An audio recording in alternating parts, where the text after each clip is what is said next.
আচ্ছা, এই যে পাশের যে বাসাটা, হ্যাঁ, এটা কি আসলেই নায়ক উজ্জ্বল সাহেবের বাসা? না, এটা মানে সে কি এখানে থাকে? এখানে থাকে। পুরা ফ্যামিলি নিয়ে থাকে, তাই তো? হ্যাঁ। প্রিয় দর্শক, আসসালামু আলাইকুম। মানুষের রূপ যৌবন সারা জীবন থাকে না, এটাই বাস্তব। এই মুহূর্তে রয়েছি ঢাকা বনানীর 90 শতকের পর্দা কাঁপানো নায়ক উজ্জ্বলের বাসার সামনে।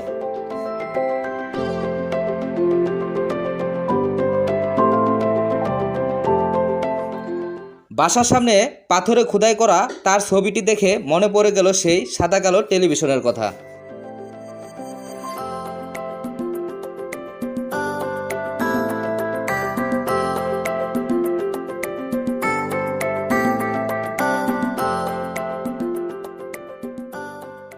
উনিশশো সালে সুভাষ দত্ত পরিচালিত বিনিময় চলচ্চিত্রের মাধ্যমে চলচ্চিত্রাঙ্গনে প্রবেশ করেন তিনি।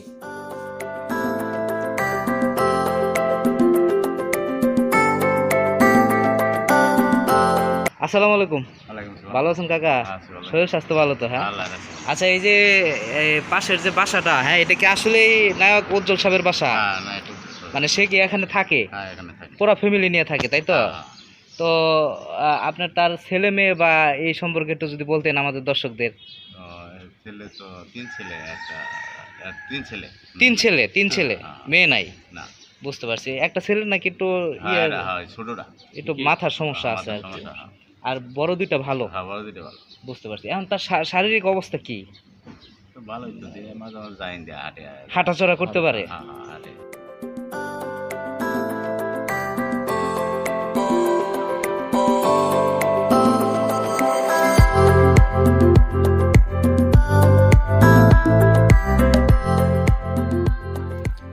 বাসার ভিতরে খেয়াল করলাম সব কিছুই যেন পরিপাটি, সাজানো গোছানো।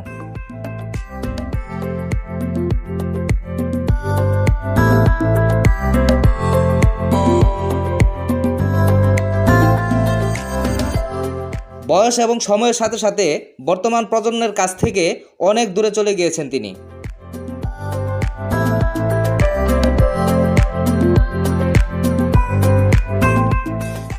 এই মুহূর্তে নায়ক উজ্জ্বলের বয়স ৮০-র কোটায়।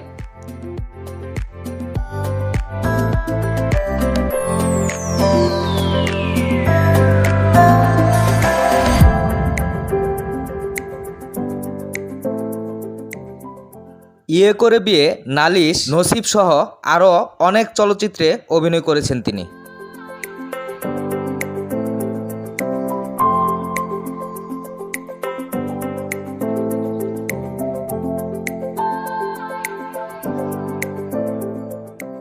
তিন সন্তান নিয়ে বনানীর এই বাসাতেই থাকেন তিনি।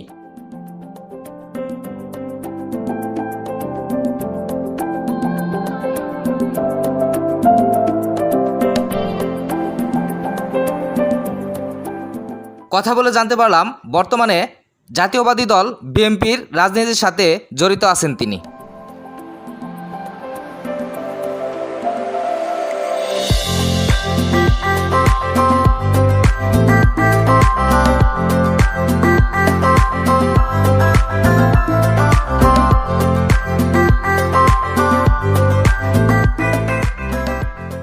প্রিয় দর্শক, আজকে এই পর্যন্তই।